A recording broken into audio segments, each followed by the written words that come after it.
Welcome to the Pat Mayo Experience DraftKings picks for the NFL divisional round. We only got 2 games on the slate, 4 teams. It's a tough slate to figure out when it's this many, but maybe, just maybe, we can get some insight on how to win at doing this. Joining me on the line from fanvice.com, a big winner already at DKPGA this season, is Ben Rasa. What's up, dude? Hey, man. How are you doing? I'm always doing all right, but yeah. I'm trying to figure out this 4-game slate. You just won a golf tournament on a shrunken slate. Do you have any insight to how I should be approaching an NFL 2-game slate? Yeah, this is a tough one. Obviously, with something like this, it's a finite amount of people who are even remotely in play. So it's just going to be a matter of trying to find some leverage in a certain spot. You don't really have to worry about salary as much. And kind of making one stand and hope that's kind of what gets you over the top. Well, do you play a lot of the primetime slates, whether it's the 3-game like Sunday night, Monday night, Tuesday, or the Monday night, Thursday night games? Like, do you invest much into those contests? Yeah, I mean, I definitely play them, not as heavily as I do the main slates, but it's a different skill set. I think that's just a whole different animal. So obviously I'm going to try to apply those principles to this since it's only 2 games. So since it is only 2 games, do we have to go out on a ledge basically on 1 or 2 guys who are basically absolute crapshoots in this spot, or do you play more of like a consolidated cash roster even if you have to leave a little bit of money on the table? Yeah, I tend to do the latter. I think there's different ways. It's a fine line. I mean, there are so many people who will just take someone who's probably, over 50% to just get a straight 0. And I don't know if that's really the best way to approach it. There's other ways to get differentiation, whether it's leaving a ton of salary, which you can clearly do, or just doing a unique stack. Obviously with 2 games, even though it does seem like, we got 3 really good defenses and then New England, you never know. These games, I mean, look at obviously Jacksonville and Pittsburgh. The game, it's like 90 total points. That can always happen. Yeah, and even looking at the results from last week, it was the people with Ben Roethlisberger in the Pittsburgh stack that ended up just blowing everyone out of the water. That ended up being the best value at the high end and the mid-tier in terms of quarterback. And frankly, by those ownership percentages, I don't think a lot of people saw that coming.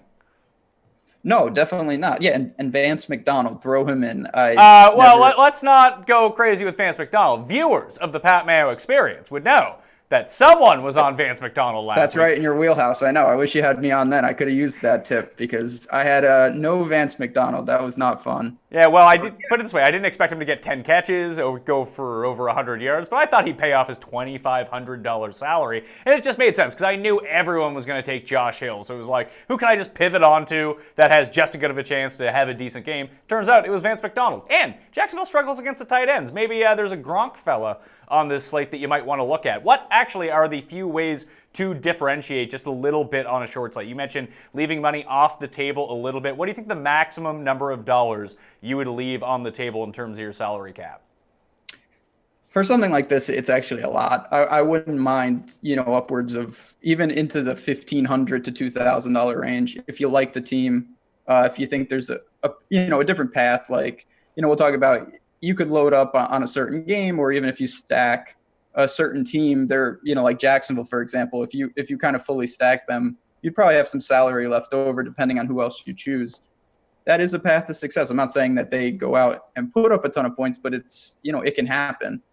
So that's kind of on a slate like this, I really do throw salary almost out the window. Well, you mentioned a stack. In terms of stacking players, do you think that, in a normal week, a lot of people play the QB wide receiver correlation? Then some people do the triple stack, whether it's 2 receivers or a pass catching running back or a tight end mixed into that. How many players from one team do you think is too many to have? Like, if you really wanted to stack Jags, would you put like 5 Jacksonville players on your team? With them, I'm not sure you can go that aggressive. But yeah, I mean, obviously with 2 games, even teams you're not quote unquote stacking, you might end up with a couple guys just because there's just not that many people to choose from. But yeah, and on a slate like this, I think it's very reasonable to have, a QB and 3 or 4 weapons, or a QB and a couple weapons and the defense. You can really just load up, especially with New England on the slate. I mean, last week, I did pretty well, and it was basically because I just fully stacked New England minus Deion Lewis. I just put White in there. So there are certain teams that you can really get away with that. Obviously, they're at the top of that list. All right, let's move to the positions. We'll start with running backs, and you just mentioned Dion Lewis. He is now the most expensive running back on the slate. Do you think that he is worth paying up in the spot, because there are still rumors floating around that Rex Burkhead could make his return? So if Burkhead sits, he kind of seems like the play right now, but do you think that if Burkhead comes back, you just stay away from Dion Lewis? I want to say yes. I mean, I got away with it to an extent last week, but I was playing with fire. I mean, he should have found the end zone. I was so lucky that White got in, Bolden got in. I would lean personally more to Fournette. I like him better. Obviously, you could easily fit them both if you want to. I'm hoping to find ways to kind of be off Dion Lewis. Definitely a high floor, no doubt about that. But again, on a short slate like this, if somehow you can dodge a big bullet, he could be 75% owned. That's not out of the realm of possibilities. So I will look and hope that if Burkhead comes back, New England, as everyone knows, they do crazy things. They change from week to week. I'm sure Lewis will be involved, maybe not in a workhorse type load.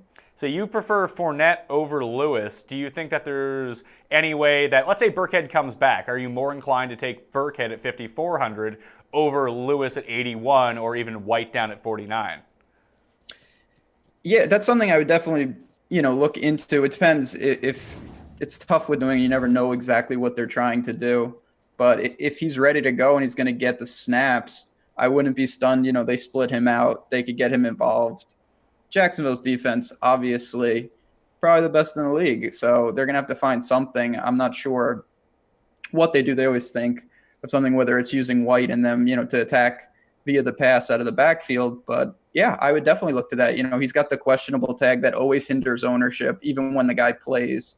So you gotta take those little things into account. I would say that if Burkhead sits, I have no issues going back to James White here. Like you just kind of mentioned, that the passing game out of the backfield, it's not that Lewis will not be involved in the passing game, but we know that when White is on the field, his target share is just going to go up and up and up, especially on a per snap basis.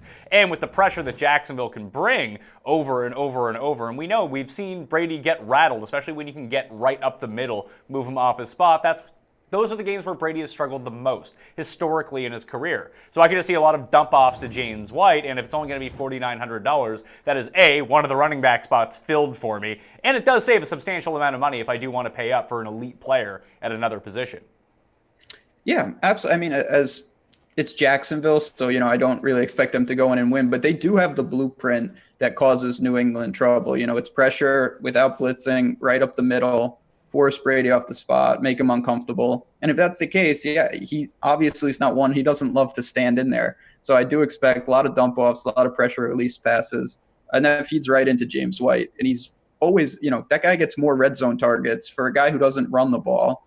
It's unbelievable. They get into the red zone and then they give him the little pass and he gets it in every time. Well, one of the reasons that I think that we're talking about the New England running backs, because the one place where you can kind of attack, although unless you're Ben Roethlisberger, you just huck it up and everyone makes a catch in the end zone, you can kind of get to them on the ground a little bit, especially these more, just combo backs where you can receive out of the backfield, speed horizontally to get to the outside, and then find a pocket and just, boom, take off north up the field. But I look at the other games, like the Minnesota running backs. You have Latavius Murray, you have Jerick McKinnon. However, Philly's the best run defense in the league. That would lean me towards Jerick McKinnon being used almost in a James White way out of the backfield as a receiver.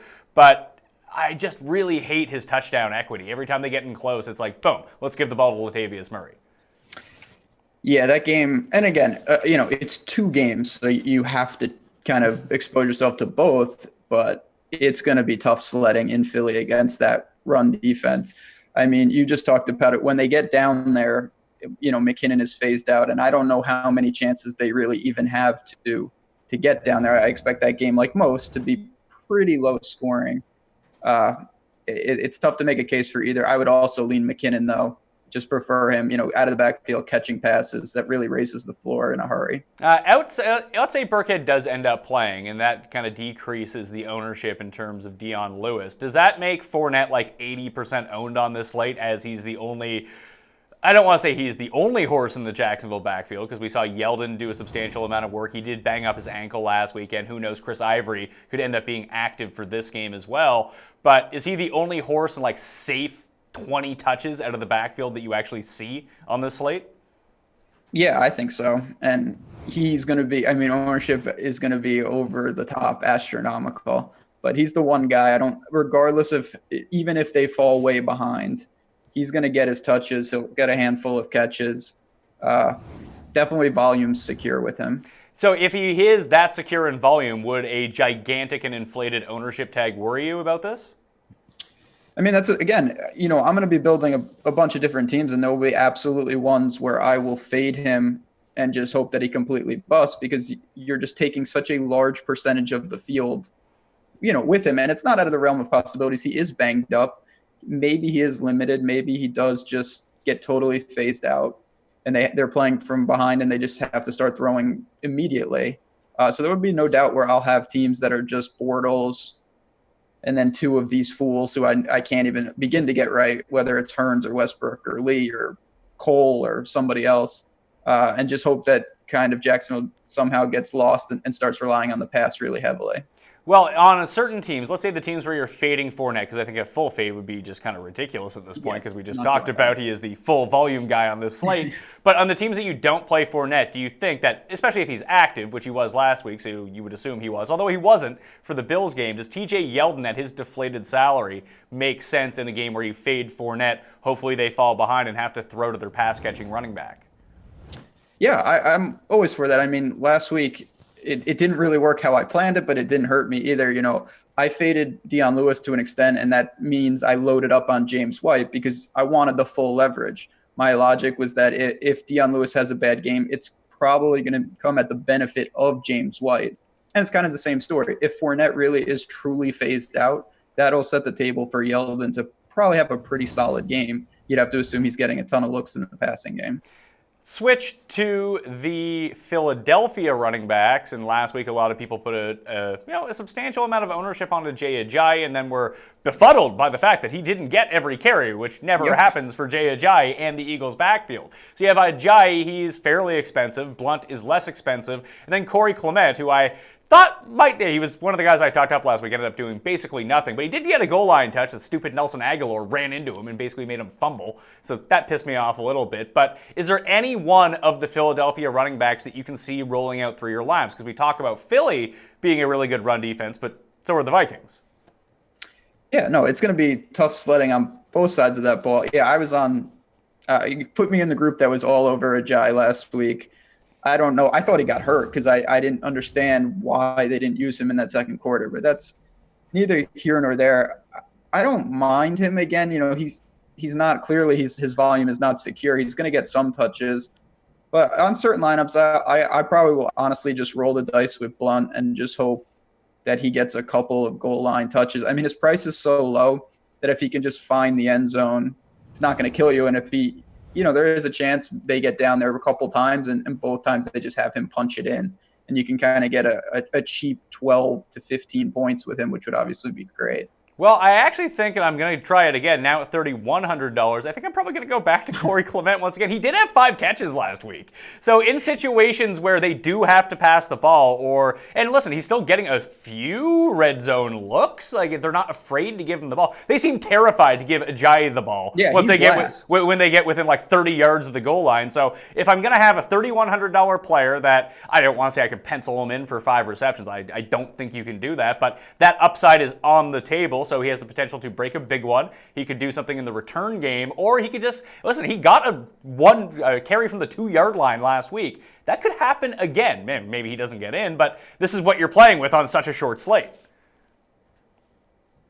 Yeah, I mean, it's tough. I don't understand. You can say you don't like it. That's okay. No, it won't hurt my feelings. I'm still confused at why. There were so many times in that Eagles game. I mean, I watched the whole game.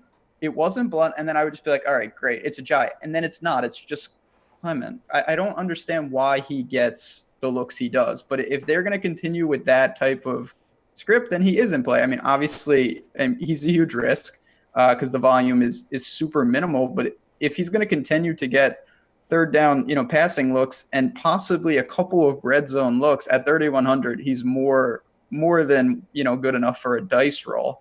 I just don't understand why they don't give Ajayi the ball in the red zone. It drives me a little crazy. Do you think that there could be something to be said that maybe Jay Ajayi is just not that good? Yeah, I don't think he is, but I don't think these other guys are either. And I just, at some point, you have to give it to your lead guy. I mean, I know he fumbled on the first play, but they were dropped. Everyone fumbled for the Eagles last week. It wasn't just unique to him. I'm just a little confused at kind of the way they're doing it. And then they have so many other backs too. Not that they're involved anymore, but they just, to me, you got to pick a back and stick with it to an extent. Just rolling three like that's a little crazy. All right, so for me on this slate, I think that Leonard Fournette makes the most sense as sort of the lock anchor play at running back. Even if you have to eat all the chalk and take that ownership, I think that's fine. I think actually like Clement second best in terms of points per dollar that I might get, and knowing that the ownership that's going to come along with it's going to be like 3%. And on this slate, I think that's important. Yeah, so I mean, the way I try to do it on 2 game slates is I try to pair my ownership. So if I say, okay, Fournette will be 70%, what will Fournette and Clement combined be? And that might be, upwards. There's not going to be that many people that play both of them. So that's a way to kind of get guys who are super chalky, but in a unique spot. Because if you play Fournette, you're going to have to find a way, if you want to be unique, to do something kind of, pretty drastic somewhere else, because you're already with a huge amount of the people in play. Switch to wide receivers, and the top two are the Minnesota Vikings receivers. Stefon Diggs ended up paying off his salary last week on the very last play of the game. Adam Thielen did not, although he had a pretty good game, but it was Lattimore who basically shut him down for a lot of the game. We thought that he would play more in the slot. He did not. Although I think if there's a way that you want to get to this Eagles defense, that it's probably going to be through the air. Do you think that outside of the Patriots receivers, and I don't think a lot of people are going to use Patriots receivers, that the Keenum, Thielen, Diggs stack is going to be the stack that people go with here? Yeah, I think it will be pretty popular just because it's pretty easy to do. You don't have to sacrifice that much with limited options, and I don't mind it. I'm usually underweight. I'm a big Diggs guy, not a big Thielen guy. But this week, now the prices are getting closer. I was taking the discount, and I obviously was super happy I lucked box. That last touchdown was very big for me. But yeah, I like Thielen this week. A little over Diggs. Definitely will have both. If I play both, definitely going to play Keenum. You kind of have to do that on this type of slate and hope that, again, I don't love it against Philly's defense, but it's limited options. There's not a lot of great matchups on a 2-game slate. Do you think it's worth looking into Jarius Wright? Last week, Laquan Treadwell played his fewest snaps of any game in the season, and all of a sudden Jarius Wright was on the field. Do you think that has something more to do with the matchup against New Orleans, or do you think this is what Minnesota wants to roll with for the rest of the playoffs, give a new 3-wide receiver look at teams maybe they're not prepared for? Because they could easily go away from that against the Eagles this week, but as the slot guy running a lot of shorter routes, I think that Jarius Wright could be in play at $3,000 as someone, again, if we're trying to mine for sleepers, he's one that comes to mind for me. Yeah, he was the guy I was, when you mentioned Clement, Jarius Wright is someone who's definitely on my radar. I think they're more comfortable rolling him. I was a Treadwell guy. I thought he was going to be super good. He hasn't really picked it up just yet.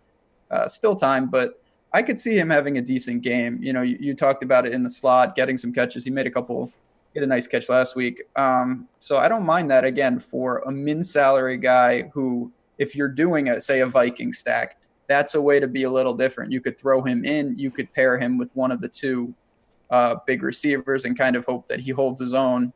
And then you're in a huge leverage spot if by some reason he can hang with, say, Diggs or Thielen, or just have a good game, which is possible. The next 3 receivers in the DraftKings salary are all Patriots receivers. So you have Brendan Cooks, you have Chris Hogan, then you have Danny Amendola. We know about the Jags' pass defense, but they can't cover everyone on the field. And you think that they would dedicate they're going to dedicate someone to Cooks to make sure they don't get beat. You think they would try to either double team or even put Ramsey maybe on Gronk to slow him down a little bit. Is there value in Amendola or Chris Hogan here?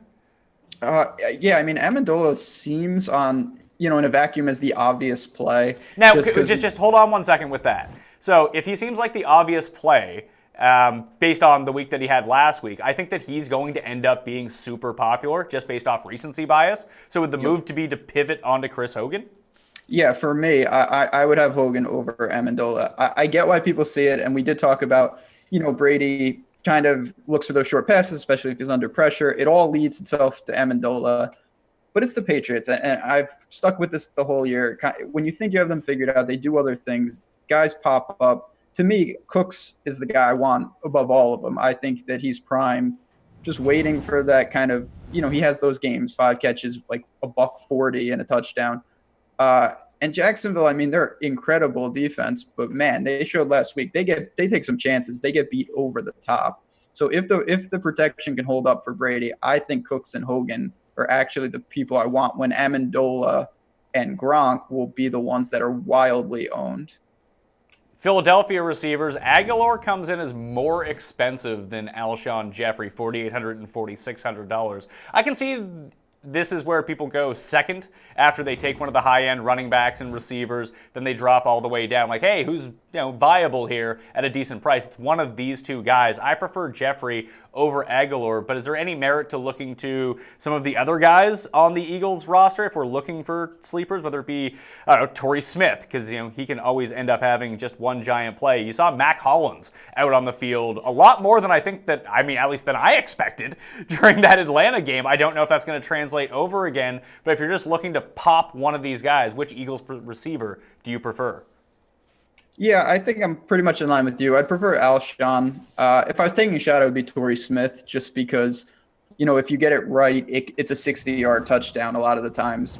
No Mac Hollins for me. That's a little too over the top. But yeah, a lot of people will probably play Alshon just because, it's always an easy sell when you can get a number one receiver, despite, there's a lot of red flags, no doubt. But at that price, it's super easy to pick a couple above him and then plug him in as that kind of salary saver for wide receivers. Well, let's move to Jacksonville, because I think that this is where a lot of people can find value. They know that either the Jags are going to jump up early and it could just be one long play for Jacksonville, or they're going to be way behind, a lot like Tennessee was last week. You just have to throw, and then you're picking up a lot of volume along the way. Of the 4 viable Jags receivers, that would be Marquise Lee, Allen Hurns, Keelan Cole, and D.D. Westbrook. Is there one that you like more than the other? Because it doesn't seem like Allen Hurns is doing anything these days. I actually kind of like Marquise Lee here, because I think that D.D. Westbrook has the flash of being everyone's preseason darling, and then Keelan Cole, he's sort of like their Torrey Smith. They're going to take shots with him down the field. But, Marquise Lee is just steady Eddie. He runs these short routes. He can make someone miss after the catch. He's like the poor man's Golden Tate. So I think that against this Patriots defense, he's the one who can find the seams, run the easy routes for Bortles to make completions. He is the one that I would go with if I was only going to take one Jacksonville receiver here.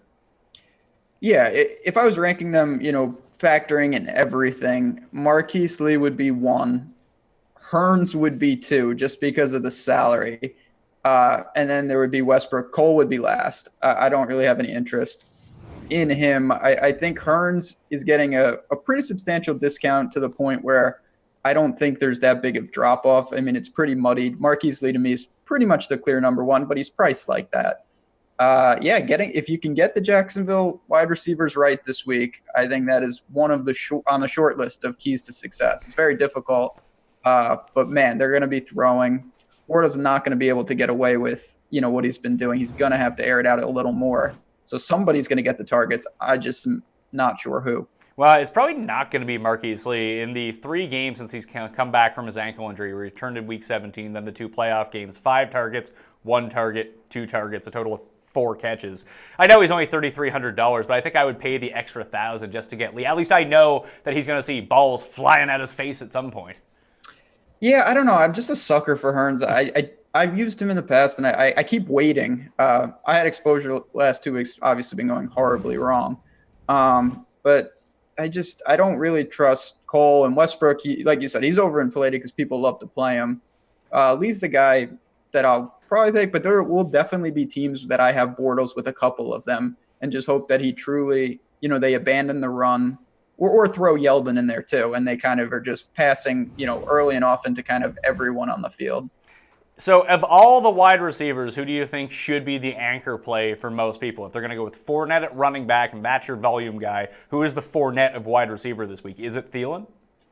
Yeah, it's Thielen in that sense, but I think the best play is Cooks. His volume's not secure just because of the way he plays, and obviously he's going against Jacksonville, but 6,100 for him in this spot, not that it's great, but I do think that's the way to beat them, and I would not be stunned if he breaks one of his long throws. It's true. We've seen him get behind defense. We've seen defenders get behind the Jacksonville defense. We saw it last week with Pittsburgh. We saw it in that Seattle game. Elite quarterbacks have been able to kind of beat up on the Jags secondary just a little bit, especially in situations where they have to go deep. And I don't think that Brendan Cooks is going to see a lot of ownership here. Like, we talk about having to differentiate your teams on a 2-game slate. He could be the ownership guy at the high end where you just pivot off of Diggs onto Cooks, save some money, leave some more money on the table. I just don't think a lot of people are going to have that build. Like, what would you project Cooks' ownership to be in, let's say, the quarter millionaire maker? Like, maybe 15% at most?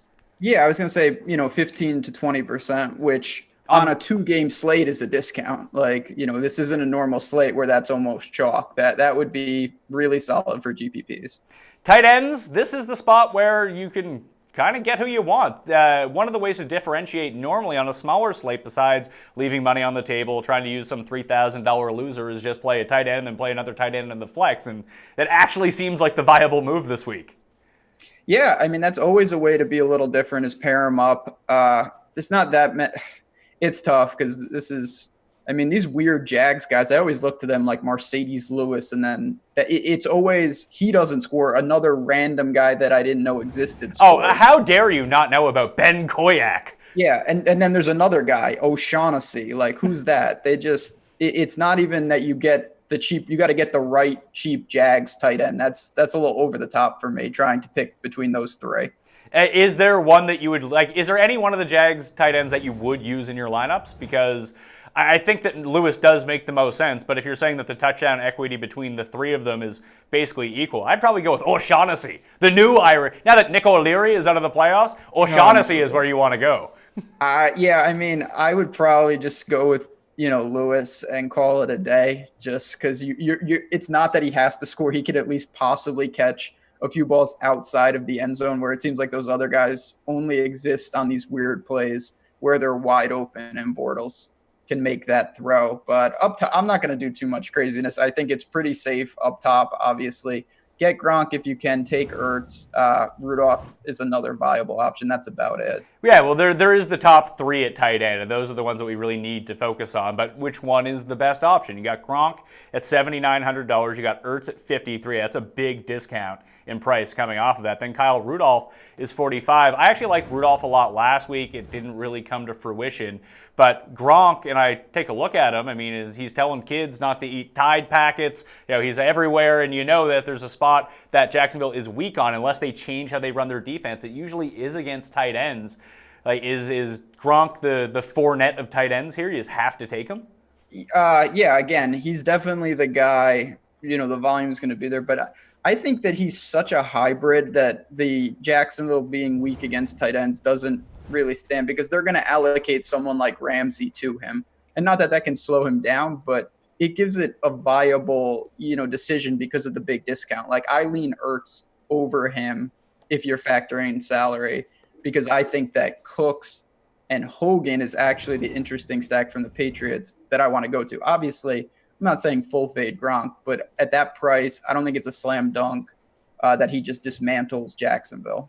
Well, what about Rudolph then up against the Eagles? Because we know you can attack them a little bit in the passing game. I'm just not impressed with what I see from Ertz with Foles at quarterback. Like, one of the biggest things with Ertz all season long was definitely the rapport that he had with Carson Wentz, especially down near the goal line and in the red zone. But the volume, the target share just isn't there anymore. Like, 5 targets last week, and if the Eagles are going to remain competitive in this game, and I think that they will, they're going to have the exact same strategy as they did against Atlanta. Run, short passes to the running back, try to eat as much clock as possible. And if they don't get down by a bunch in this game, I don't see what the upside for Ertz is. At least on the other side, regardless of the game plan that happens for the Vikings, I know that they're going to throw probably 60% of the time. And we can talk about Jarius Wright and Thielen and Diggs and these guys.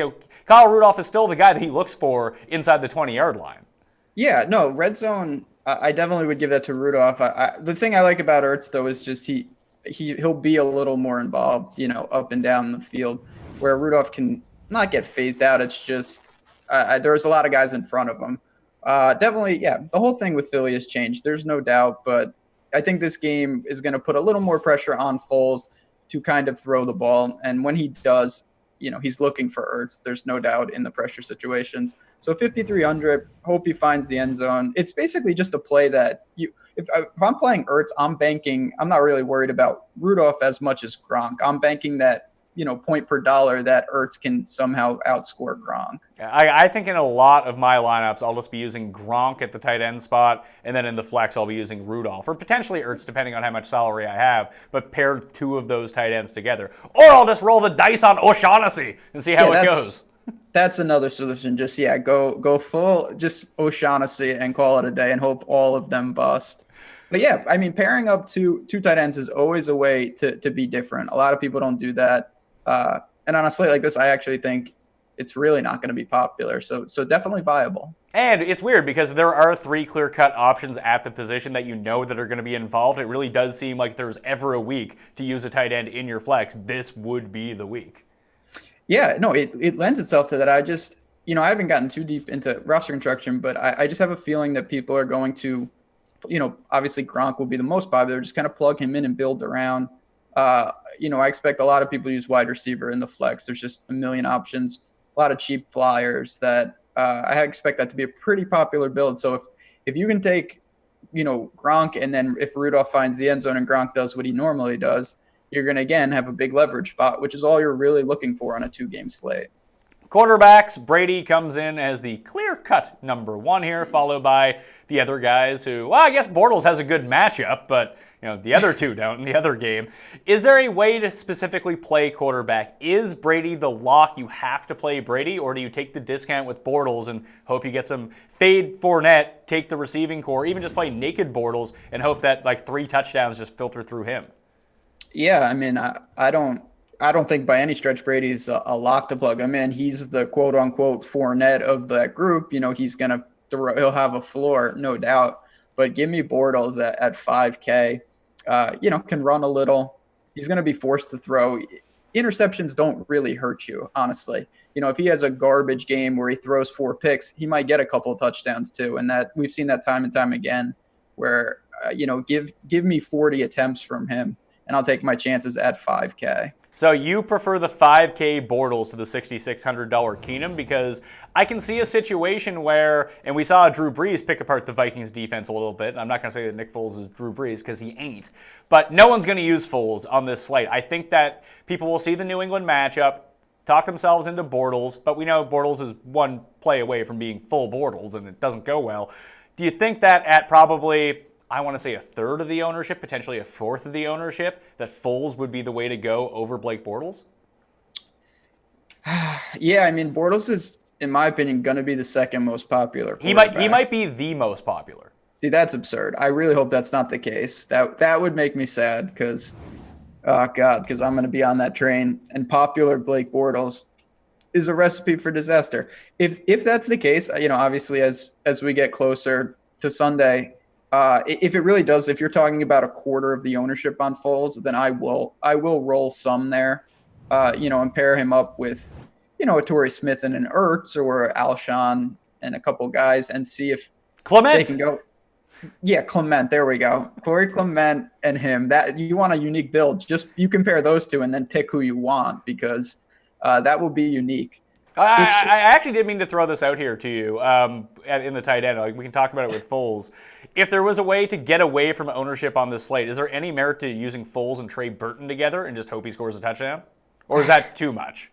Yeah, I mean, I put him. I don't think it's too much in the sense you can do it. I put that with if say you wanted to punt tight end and you're just like, I don't want these Jags fools. I don't mind taking Trey Burton and just say, you know what? He might get 2 targets. Hopefully one of them finds an end zone. But if you do that, you have to bank that Rudolph, Ertz, or Gronk aren't going to have the game. You need them all to bust because obviously if one of them gets there, then you probably should have done that because I don't see any way that someone like Trey Burton has an actual good game. He might, luck box into about 7 to 10 DraftKings points, but I'm not sure his ceiling is much more than that. In terms of stacking players, I think the most popular stack is going to be Keenum and the 2 top-end Vikings receivers, probably along with Kyle Rudolph as well, just to give yourself max exposure to that game. Brady's going to be popular. Brady Gronk probably individually is going to be the highest one. But what do you think you do with a Patriots stack? Let's say you want to fade Dion Lewis, and that's going to be real risky, especially if Burkhead sits. But do you go Brady, Cooks, Gronk, and then like White, and hope that's all the passing game, and leave Dion Lewis for everyone else, hope he busts, and then boom, you're ahead of the game because very few people are going to use Cooks? I would think that both Amendola and potentially even Hogan are more owned than Brandon Cooks is this week. See, I think Hogan will be down with Amendola is going to be, I would say, clearly over those other two. So he's a guy, I'm throwing him not out, but when I try to get leverage with the Patriots, it'll be White, it'll be Hogan, it'll be Cooks. Pairing a couple of them with one of the chalk, whether it's Amendola or Gronk most likely, or Dion Lewis, and then I wouldn't use White. It is interesting, last week, a lot of sharp people paired Lewis and White. It's a little pricey now to do that. You're talking about 13,000. I'm not sure I'd advocate for do that. If Burkhead comes back, then it's definitely not in play. But yeah, what I'll basically try to do is just get one of the lesser owned Patriot weapons as the differentiation point, and then I wouldn't mind throwing in Gronk, who's clearly a good player, throwing in, maybe Amendola, who also has a decent spot. All right, so you're investing in Bortcoin this week at quarterback is what you're telling me. Yep, and it'll probably go like crypto's going right now. It could be ugly markets if you attach it to Blake Bortles. But I'm buying. Listen, if there's one thing that Twitter has told me is you gotta buy the dip. That's right. Now's the time to buy. It's prices are down on Bortles and all crypto. So yeah, we gotta buy. That's what we're gonna do. We're gonna buy on him and Allen Hurns to take us to the promised land. Defenses to close this out. Is there one that is a must play here? Because I think the Vikings defense sets up the best. I think the Vikings is the best choice too, but honestly, Jags? I can make a case for all four. It's pretty wide open. I expect this to be pretty dispersed. You look to the Patriots, they get Bortles, who's a turnover machine when he has to be. Eagles at home, I think that's probably the sneaky play and one that I'll go to more than most because you can get the discount. And then you have, it's the last real slate of the year, but man, who would have thought, the Jaguars, who are arguably the best defense in the league, 2,800 and the cheapest on the slate.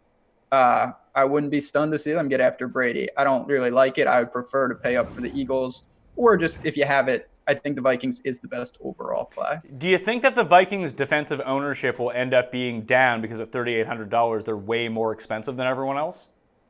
I don't, only because on a slate like this, most people, when they get to defense are going to have like 4,700 or 44. So they can kind of pick and choose whoever they want. It's not going to be too tight.